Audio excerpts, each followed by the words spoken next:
Dans quelques heures, nous serons à Kutivirini, une bourgade tranquille de quelques petits villages d'au plus 2000 habitants dans la région, qui au cours des années 80-90 se trouve en plein cœur de la tourmente. Plusieurs de ses habitants sont tués ou torturés, ce qui entraîne un exode vers l'intérieur des terres. Lors de la résolution du conflit, c'est le retour à la maison.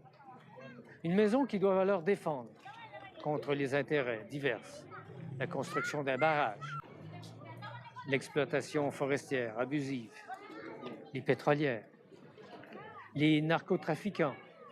Ils doivent alors protéger leurs forêts. Et pourtant,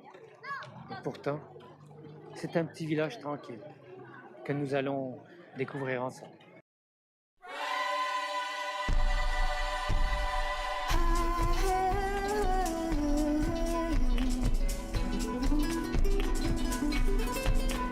Le mot Ashaninka signifie le peuple. Ils sont considérés comme le groupe ethnique le plus important d'Amazonie.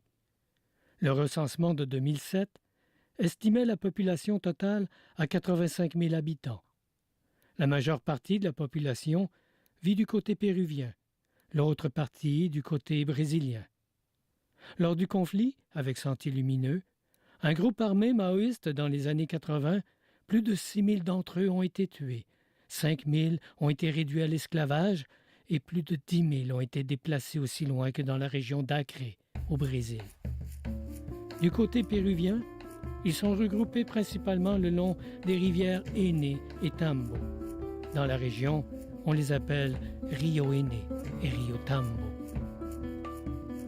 Pour parvenir au Rio Ene, il faut emprunter une route sinueuse, la Carretera Central, et franchir la cordillère des Andes en passant par un col de plus de 4700 mètres, puis redescendre de l'autre côté des montagnes jusqu'à la ville de Satipo. Une ville active, principalement occupée par des immigrants et descendants quechua venus des montagnes. C'est le centre administratif de la région et le royaume des mototaxis. Nous en profitons pour rencontrer le père Gagnon, connu ici sous le nom de Padre Gagnon, un Américain de descendance québécoise ayant vécu parmi les Ashaninka des années 60 aux années 80. Je devais aller à Capiche, près de la frontière brésilienne. J'y étais, je pense, jusqu'en 1967, et je suis ensuite parti pour Kutivirini.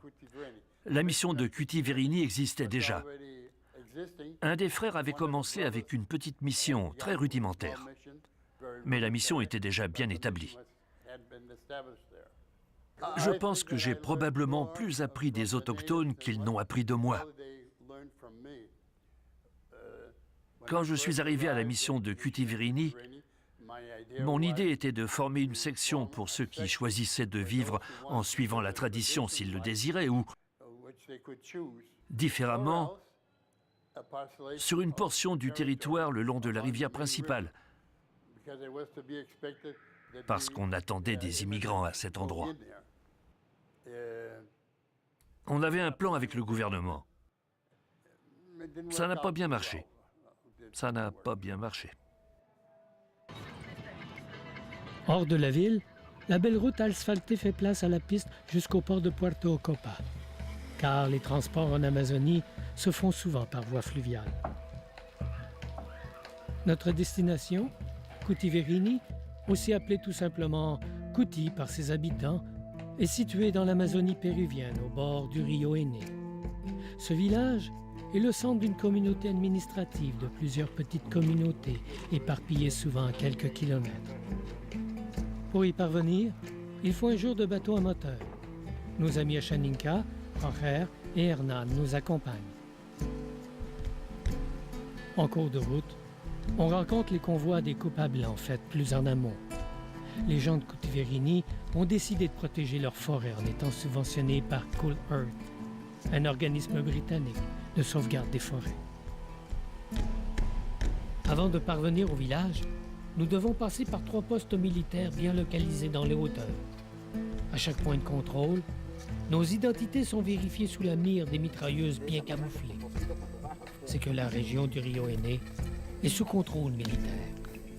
Nous sommes dans le Vrahem, au cœur du trafic de la cocaïne et du conflit armé avec Santé Lumineux. Après de longues heures dans l'embarcation, nous voilà arrivés à la maison du chef de Cutiverini. Le chef de la communauté, César Bustamante, vit dans un long bâtiment situé à côté de l'école, sur le bord du Rio Haine. Le village, quant à lui, est situé plus à l'intérieur des terres. 2 pièces sont dédiées pour sa famille, le reste pour les affaires de la communauté. À l'extérieur, Anna Maria prépare le traditionnel repas de poisson que les Ashaninka appellent chupadora.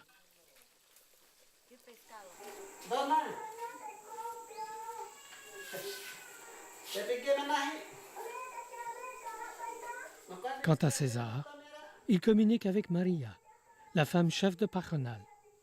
Pajonal est situé à 1 heure de marche de chez lui. La radio à ondes courtes est ce qui les relie au quotidien.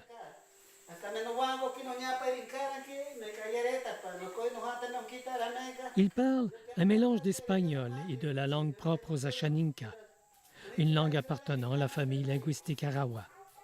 Le dialecte le plus répandu dans la région est le Chinangue.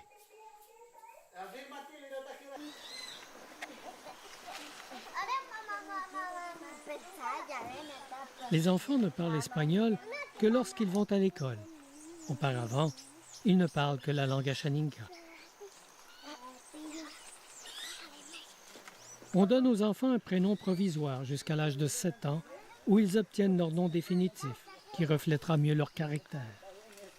Aujourd'hui, cette pratique est de moins en moins courante, les prénoms étant remplacés par des prénoms espagnols. Et ces enfants vont à l'école qui est située juste à côté de la maison du chef. Avant d'entrer en classe, les enfants se mettent en rangée pour le salut au drapeau péruvien et écouter la directrice qui leur donne les instructions de la journée.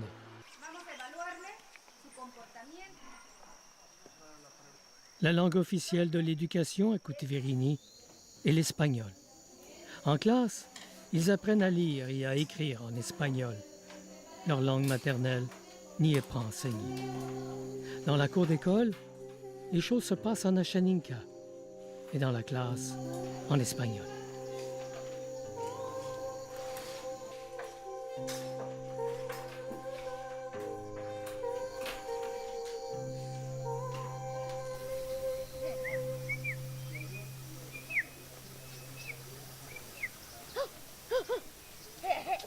Les étudiants arrivent de plusieurs annexes. Ils marchent entre 2 heures et 2 heures et demie. Leur alimentation n'est pas adéquate. Elle entraîne un déficit d'attention. Leur malnutrition chronique nuit à leur formation.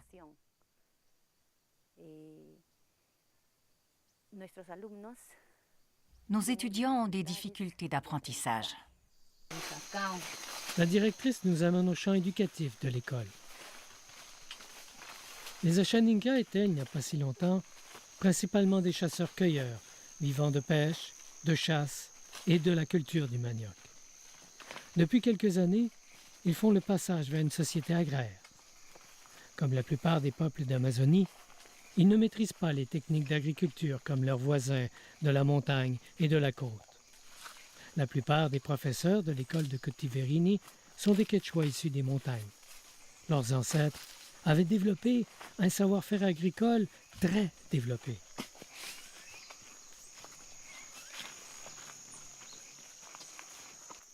Nous cultivons des tomates. C'est ici que nous produisons les tomates que nous vendons le samedi. Les Ashaninkas n'ont pas coutume de consommer ces légumes.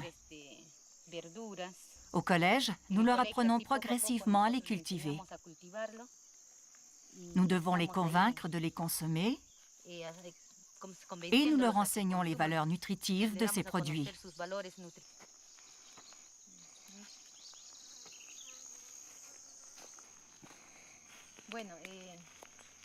La courge, qui est semée ici, est un autre légume.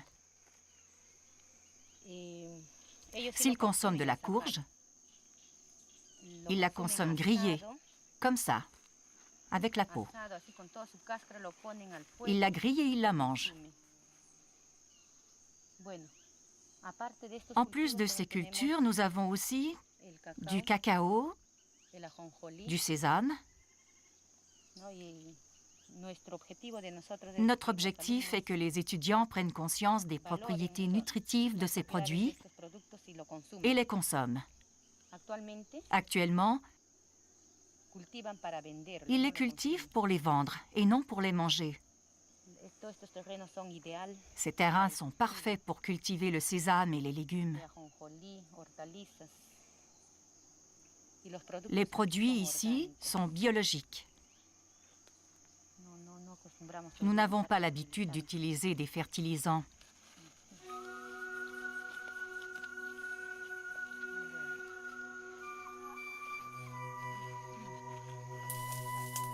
Le champ Chaninka est en général petit, ce qui conserve l'équilibre écologique de la forêt.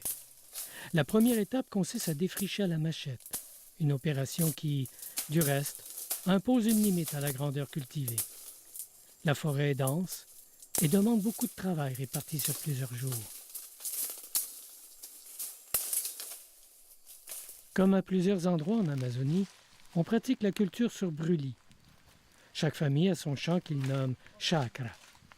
Plusieurs y cultivent du sésame pendant quelques années pour ensuite y planter des arbres de cacao, ce qui renouvelle la forêt, mais cette fois-ci avec des espèces utiles aux habitants de la région.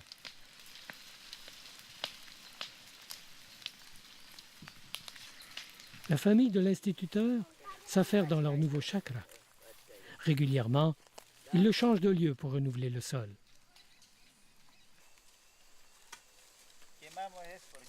On brûle ces arbres pour éliminer les branchailles et pour éliminer les insectes, les bestioles, pour qu'elles ne nuisent pas à nos semences.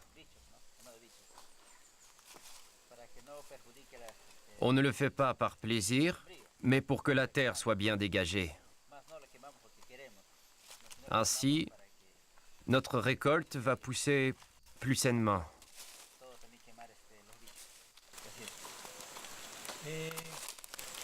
Et une fois qu'on a brûlé, qu'est-ce qui se passe? Qu'est-ce qu'on fait ensuite? C'est quoi la prochaine étape ensuite? Une fois dégagé, on peut semer ce qu'on veut, comme des produits saisonniers.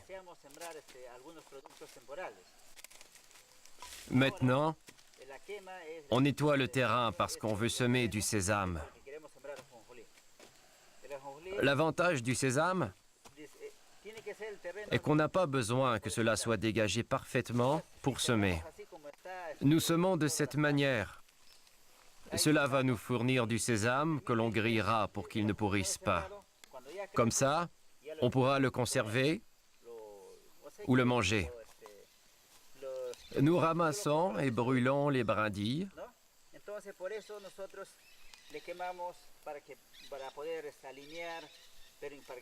Et nous utilisons les outils nécessaires pour faire des trous et semer les graines.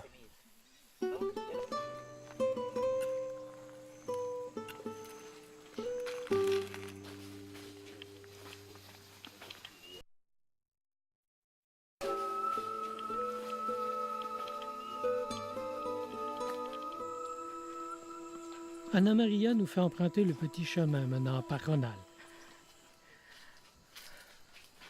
Comme c'est l'habitude chez les Ashaninka, elle cueille des fruits et des branches tout au long du trajet.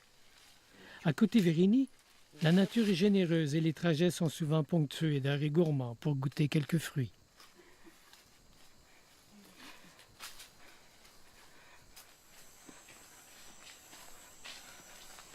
Pajonal est une communauté située à 1 heure de marche de la maison du chef.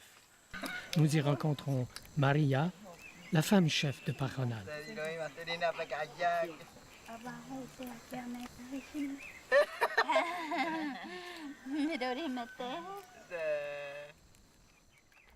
C'est la population de Pajonal.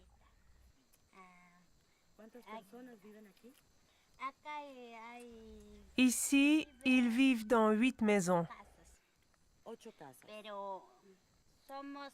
Nous sommes 30 personnes. Là, ils sont dans leur champ. Ils sont dans leur chakra.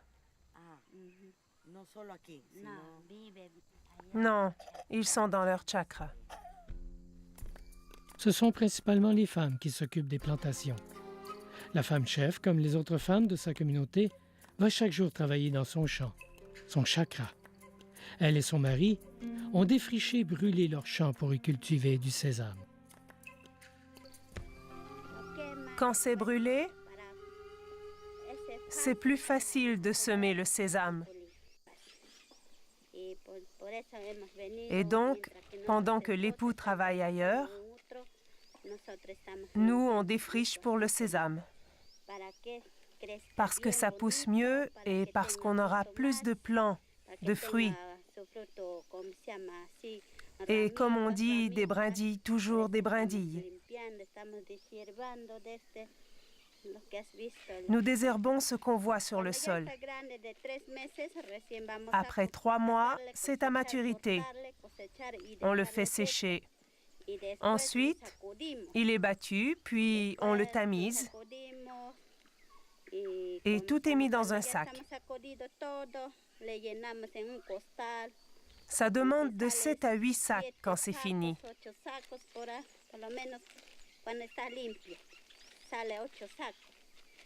Ça nous fait 8 sacs de sésame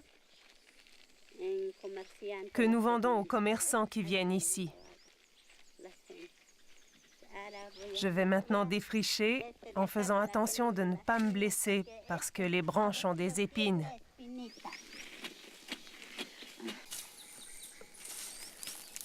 La première chose que j'ai apprise me vient d'une tortue. Le père d'un de ceux que les terroristes ont tués, Roy, m'apporta une tortue. Je lui ai demandé alors « Combien je te dois ?» Il m'a regardé et m'a dit « Tu ne me dois rien. Pourquoi ?» La tortue ne m'appartient pas, je l'ai trouvée. Vous voyez, cette attitude que les autochtones ont, ce que la jungle produit appartient à tout le monde. Quand ils vont à la pêche, le poisson, ce n'est pas leur poisson. Le poisson ne leur appartient pas, il est à tout le monde. C'est pourquoi, quand on dit qu'ils sont si généreux, qu'ils partagent avec tout le monde, ce n'est pas de la générosité, c'est une conviction, ce n'est pas à moi. Maintenant, s'ils ont une machette, une lampe torche ou autre chose qu'ils achètent, ça c'est à eux. Ils ne peuvent pas comprendre les motivations qui poussent certaines compagnies, que ce soit les pétrolières ou les forestières. Pourquoi ces gens-là prennent tout ça si ce n'est pas à eux? Ça appartient à tout le monde. Durant les dernières années, les habitants du Rio Ene ont mené une lutte acharnée contre un projet de barrage qui aurait inondé leurs terres et les aurait repoussés plus loin dans la forêt. Ils ont eu finalement gain de cause et le projet n'aura pas lieu. Mais l'exploitation forestière abusive reste toujours une menace. Une menace pour cette forêt nourricière des Ashaninka qui est objet de convoitise. Alors que les habitants de Kutiverini ont choisi de la préserver, d'autres, principalement des gens venus des montagnes, ont choisi de l'exploiter.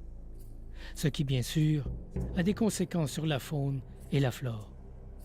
Dans certains endroits, il n'est même plus possible d'y chasser comme avant. Shabuka, la fille du chef, croit qu'abattre des arbres au-delà des besoins déplaît à l'esprit de la forêt. Elle ne prend que le nécessaire, mais pas plus.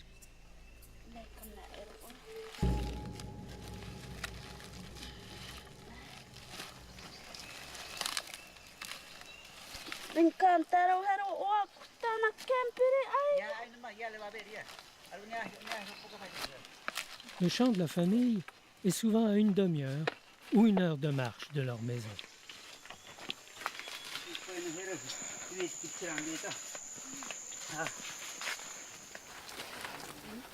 Le manioc, qu'ils appellent yucca, fait partie de chaque repas chez les Ashaninka.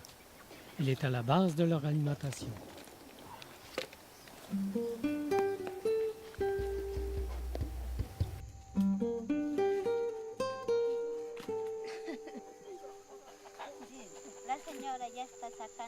Cette femme obtient du manioc. Premièrement, en coupant le tronc du manioc.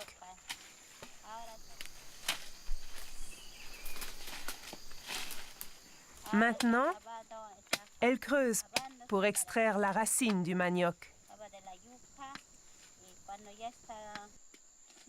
Et quand elle a pris toutes les racines de manioc, elle les met dans son panier. La culture du manioc, c'est juste de replanter un tronc. Et si quelqu'un a un champ, il peut en semer d'autres. Ça sert aussi bien de tronc que de semence pour faire pousser le manioc. J'ai apporté des cochons à Kutivirini et ils se sont très bien adaptés. Je leur ai dit alors, pourquoi ne pas élever quelques cochons et quelques poulets? Non, nous ne voulons pas de cochons. Si j'ai des cochons, je devrais planter du maïs. En effet, je me suis dit, s'ils ont des cochons, ils vont devoir planter du maïs. Ils devront récolter le maïs. Ils devront parquer les cochons, car s'ils sont en liberté, ils vont saccager le reste du chakra. Combien de cochons une famille peut manger en une année? 1, 2, 3, 4, 5. Je n'ai qu'à aller dans la jungle, Alpahina, Huangana. Je peux en tuer plus de 5 par an. Alors que l'entretien du champ est l'affaire des femmes, la chasse est réservée aux hommes. En hiver, la forêt nourrit une foule de petits oiseaux qui finissent par aboutir aux assiettes. Mais pour le plus gros gibier, il faut aller plus loin, jusqu'à une journée ou deux de marche. Auparavant, alors que les communautés étaient plus petites et dispersées, les animaux sauvages étaient proches des maisons. Parfois, lorsque la chasse a été bonne, un fourmilier devient alors un mets de choix.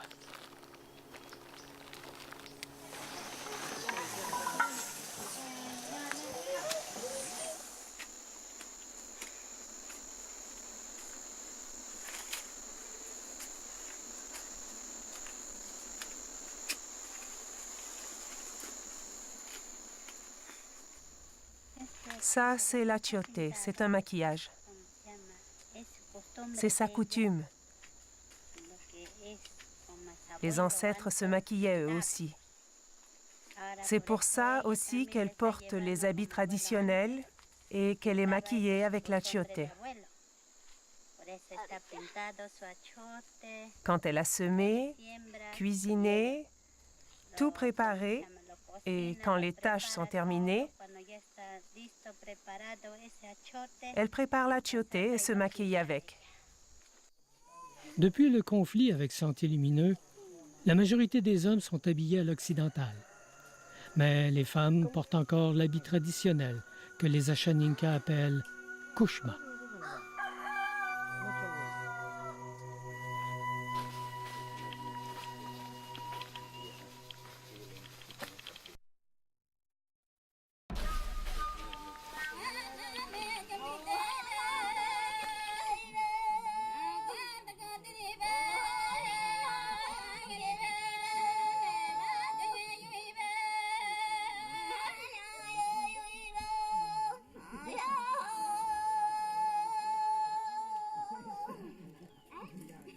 Les petites communautés se réunissent régulièrement. Les Ashaninka appellent ses proches et voisins Noshaninka. Bien entendu, ces rencontres sont arrosées abondamment d'une boisson fermentée aussi nommée masato.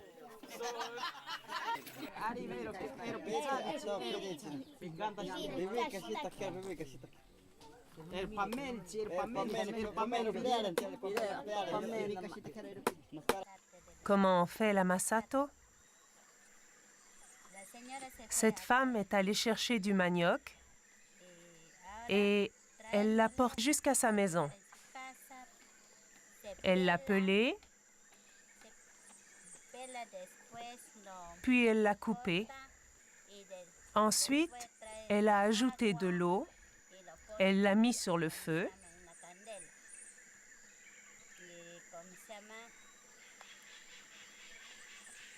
Et l'a fait bouillir. Les femmes à Chaninka mâchent des betteraves douces pour les attendrir et les mélanger avec de la salive. Ensuite, ils ajoutent et mélangent la pâte ainsi produite avec le manioc. Si on veut en produire beaucoup, il faut un plus grand récipient.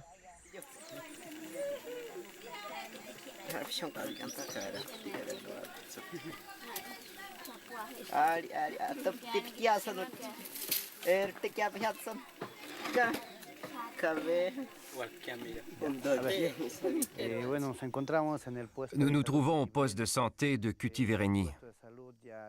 Comme on peut le voir, le poste est situé à 30 minutes du port. Donc, pour venir ici, on doit marcher 30 minutes. Nous avons une population de 2476 habitants avec une nette majorité de femmes. Plus de la moitié des habitants sont des femmes. Il existe un problème que nous appelons problème aveugle parce que la population ne le perçoit pas encore. C'est la dénutrition chronique. La dénutrition chronique chez les enfants s'élève à plus de 62% chez les enfants de 4 ans. On a beaucoup trop d'enfants mal nourris. C'est un problème contre lequel nous luttons. Une autre difficulté que nous rencontrons, c'est la langue. Nous sommes majoritairement andins, et quand viennent nos frères à Chaninkas, on cherche comment communiquer. Mais petit à petit, à force de se côtoyer, ils apprennent de nous, et nous d'eux. L'équipe formée cette année, ici au poste de santé, a la caractéristique de soigner les frères à Chaninkas, tout en respectant leur culture, en respectant leur mode de vie. Nous ne faisons pas de pression pour un changement de comportement. Comme eux nous respectent, je crois que nous avons une bonne entente. Un peu plus tôt dans la journée, le fils d'Anna Maria s'est blessé à la main. Elle a cueilli des plantes médicinales dont la connaissance lui a été transmise par sa mère. Malgré la présence du poste de santé et de la médecine moderne, la plupart des Ashaninka ont recours aux remèdes traditionnels à base de plantes. Comme beaucoup d'Ashaninka ne parlent pas espagnol, en plus de la barrière de la langue, il y a la culture et les croyances, ce qui les amène à consulter ceux qui possèdent la connaissance ancestrale du pouvoir des plantes.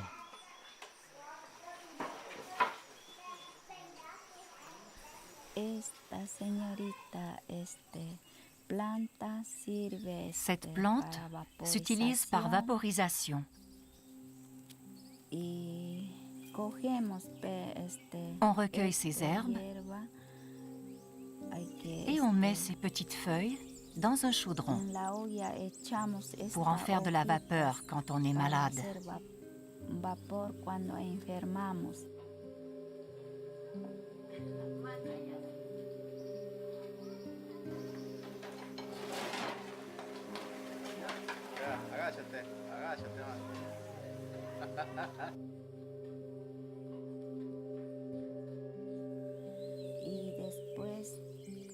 Et après, quand on a terminé, ce qui nous a rendus malades sort de nous.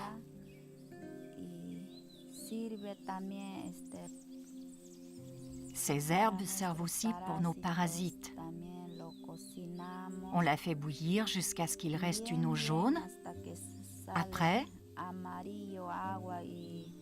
on la retire du chaudron et on la laisse refroidir. Ensuite, nous la buvons le matin, le midi et le soir. Cette plante est bonne pour nos parasites. Elle s'appelle Pega Pega.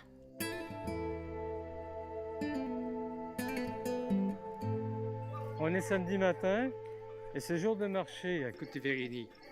Les gens sont venus des villages avoisinants et même parfois de très loin, dont certains villages jusqu'à 2 jours de marche d'ici. Ils sont venus vendre le produit de leur récolte, principalement du cacao, du café, qu'ils ont vendus ici à côté, dans des gros sacs très lourds. Imaginez, pendant 2 jours de temps, traîner des sacs très lourds de café ou de cacao pour venir vendre leurs marchandises et acheter, évidemment, avec les produits de leur récolte, les biens qu'ils n'ont pas la capacité de produire chez eux. Donc, comme on le voit ici, étalé devant nous, c'est le marché des gens qui sont venus de Satipo en bateau, à peu près une journée de bateau d'ici, pour venir apporter la marchandise. Pour beaucoup d'Ashaninka, le marché est le point de rencontre avec le reste du monde, plus particulièrement avec les Quechua des montagnes venant d'Ayacucho ou de Satipo. Ces derniers sont considérés comme des colons par les habitants des lieux. Les colonos, comme on les appelle au Pérou, sont devenus une source de revenus pour les Ashaninka. Un maigre revenu qui leur permet d'acheter des biens, souvent vendus par ceux qui leur ont acheté leur cacao. Le cacao est vendu au poids que les marchands mesurent à l'aide d'un peson, une balance manuelle assez rudimentaire. Ces balances ont la particularité d'avoir leur ressort qui s'allonge avec le temps, ce qui a pour effet, à l'avantage du marchand, de mesurer les sacs de cacao avec un poids qui est nettement inférieur au poids réel.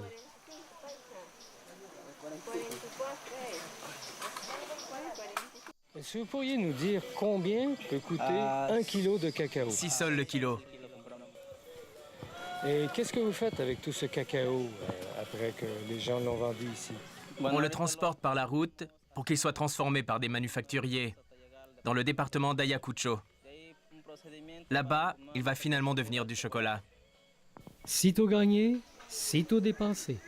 Pour beaucoup, le produit de leur vente sera dépensé sur place. Pour certains, ils épargneront pour le transport par bateau, qui est très cher compte tenu de leurs moyens.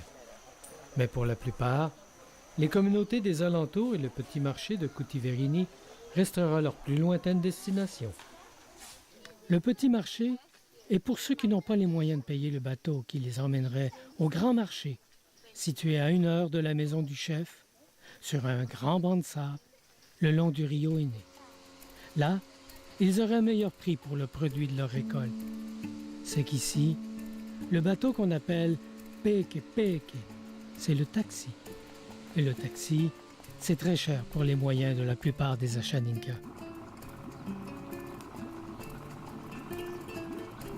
Au grand marché, les marchands viennent d'Ayacucho en camion. Une route de terre rudimentaire leur permet de se rendre jusque-là et on y trouve beaucoup plus de choses qu'à Cutiverini. La concurrence y est plus forte et les prix sont bien meilleurs. Malgré tout, oignons et pommes de terre sont des biens de luxe réservés aux familles fortunées. D'habitude, les gens des villages avoisinants vendent leur récolte de cacao à Coolert et Eco-Tribal. Ces derniers leur offrent un meilleur prix que celui offert par les acheteurs locaux venus de Satipo ou d'Ayacucho. Mais parfois, un besoin urgent d'argent force les Ashaninka à vendre immédiatement à moindre prix. Rocher doit vendre une partie de sa récolte pour payer l'essence de son embarcation et entamer un voyage d'une journée pour rejoindre le chaman situé sur la rivière Tambo. Car la femme de Rocher est gravement malade. 1 mois plus tard, j'apprends que la femme de Rocher est morte. Maria, qui élève déjà une petite fille qu'elle a recueillie lorsque sa mère est morte, recueillera en plus les enfants de Rocher. Maria, c'est plus que la femme chef. C'est aussi la maman qui recueille les orphelins du village.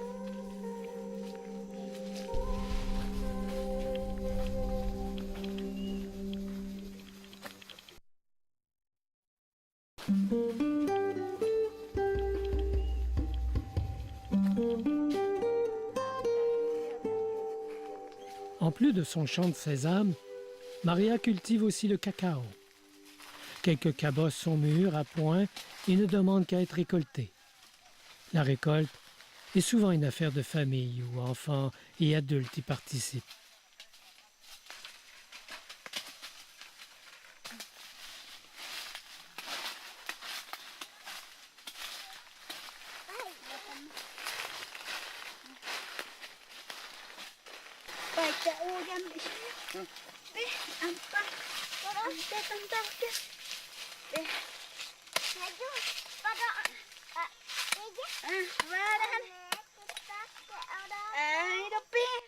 Au naturel, l'enveloppe blanche sucrée des graines de cacao va servir plus tard à les fermenter.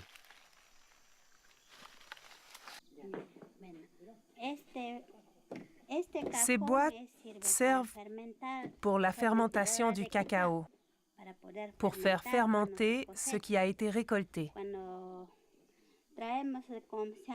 Quand c'est fini, on apporte le cacao ici.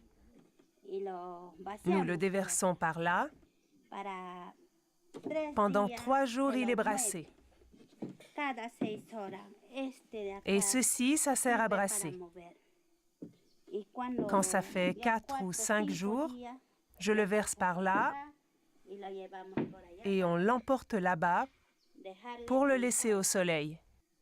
On le laisse empiler pour 6 jours, puis on l'étale pour bien tout séparer pour qu'il puisse profiter de beaucoup de soleil.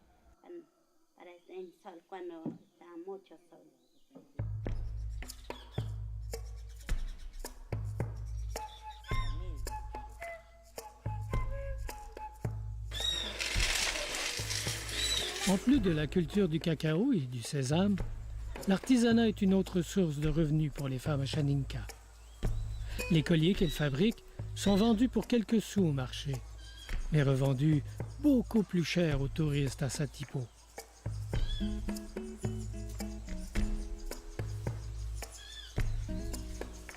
Le long du rio Aîné, le coton pousse à l'état naturel.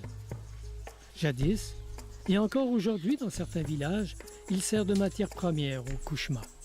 Les robes traditionnelles portées encore beaucoup par les femmes, mais rarement par les hommes. Réalisez-vous ce que cela signifie. Les Ashaninkas n'ont jamais vécu dans une ville. Ça leur est complètement étranger. Ils ont une maison par-ci, une autre 1 kilomètre ou 2 par-là. Pas de problème. Pas de problème de salle de bain pour la famille. Pas de problème de relation. Quelquefois, un gars veut coucher avec la femme d'un autre, ils se rencontrent et pas de problème grave. Ils ne vivent pas ensemble.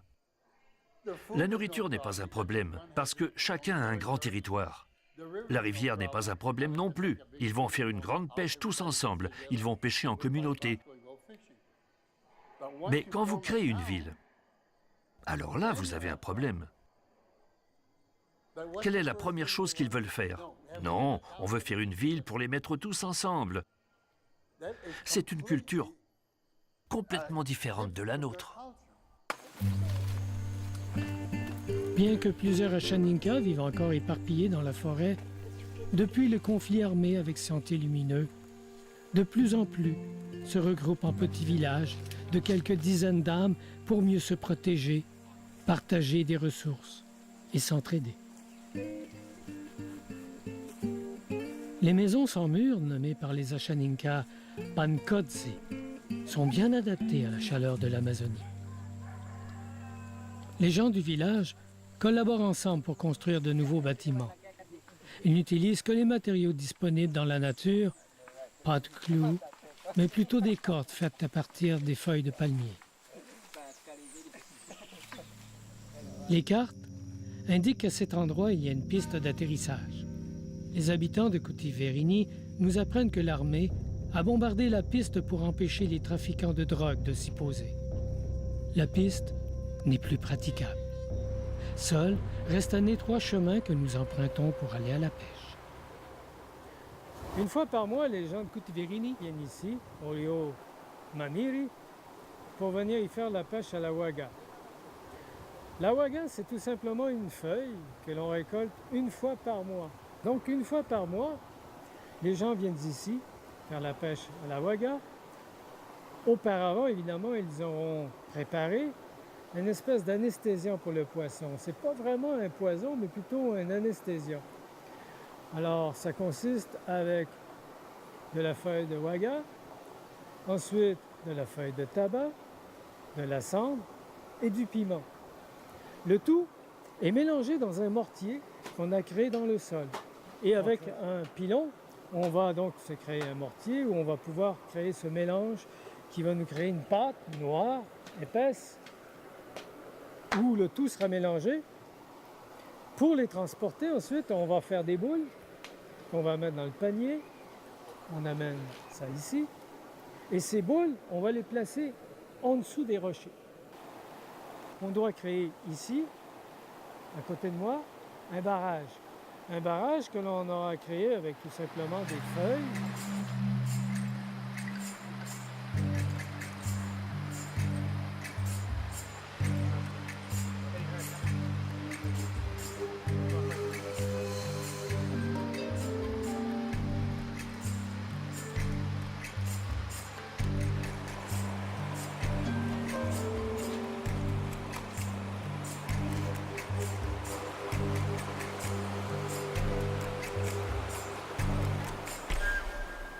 Alors que la pêche à la Kobe est une pêche, je dirais, d'une communauté beaucoup plus étendue. Plusieurs petits villages vont pêcher ensemble. C'est le même principe. Le Kobe est une racine qui va nous créer un liquide blanchâtre qu'on va déverser aussi dans la rivière, un peu comme on a fait. Mais ce n'est pas des boules, c'est un liquide qu'on va déverser en amont, va endormir un paquet de poissons tout le long.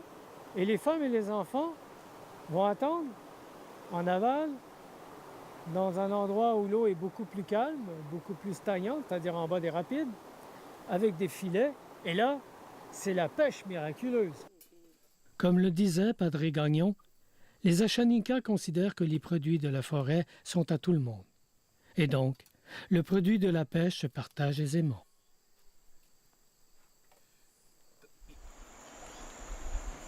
Alors que je finissais par croire que ces gens vivent un long fleuve tranquille, un beau matin, nous avons la visite des militaires, armes au poing, prêts à faire feu. Ils cherchent des collaborateurs des trafiquants de drogue. Plus au sud, on y cultive la coca et malheureusement, elle est souvent transformée localement en cocaïne. Du reste, les survivants de Sentiers Lumineux se sont convertis en trafiquants et collaborent avec le cartel de la drogue. En amont du Rio Aîné, sur les berges de la rivière, des pistes d'atterrissage de fortune servent au transport vers les réseaux de distribution.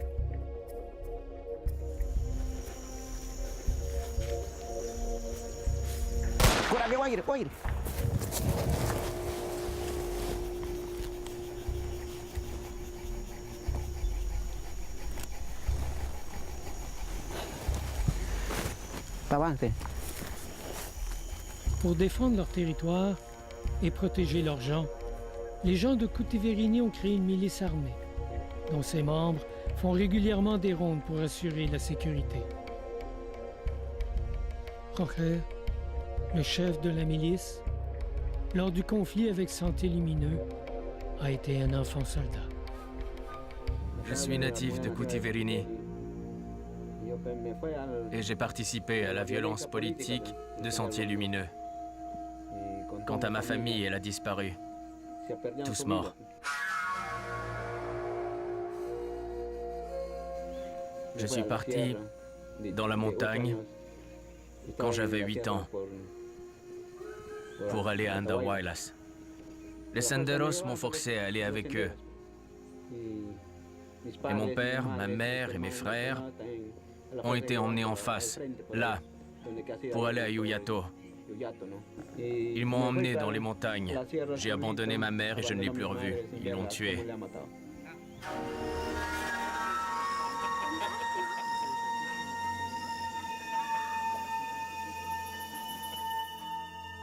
Le grand problème ici, c'est le narcotrafic et le narcoterrorisme. Malgré tout, on continue de lutter.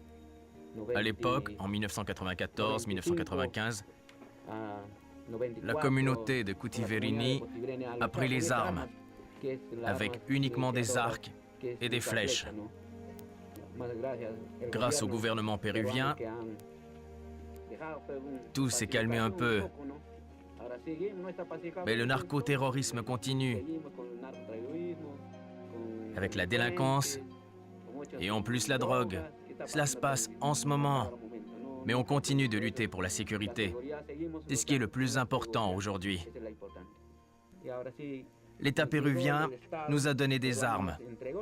Et en ce moment, on travaille avec l'armée.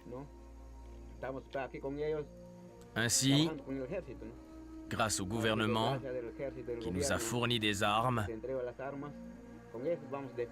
on va défendre notre terre. Les miliciens armés à Chaninka sont discrètement présents parmi la population, bien décidés à défendre leur coin de terre.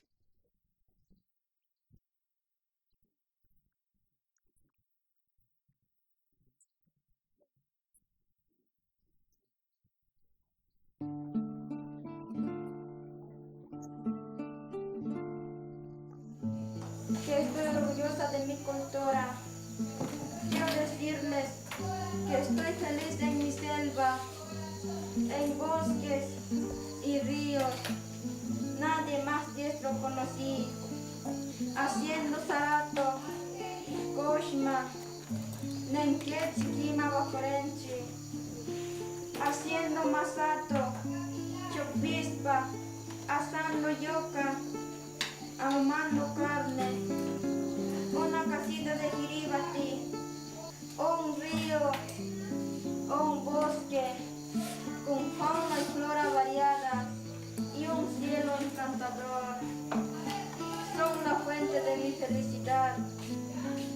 Yo no tengo riqueza del mundo, solo un corazón noble y sincero y un alma enamorada de la libertad, la naturaleza y las esperanzas de ver mi patria libre y próspera. Alors que le soleil se couche sur le Rio Iné, je me demande combien de temps cette culture survivra-t-elle. Pourront-ils résister aux féroces appétits de notre civilisation? Enfin, ce soir encore, les gens de Kutiverini s'endormiront l'esprit tranquille.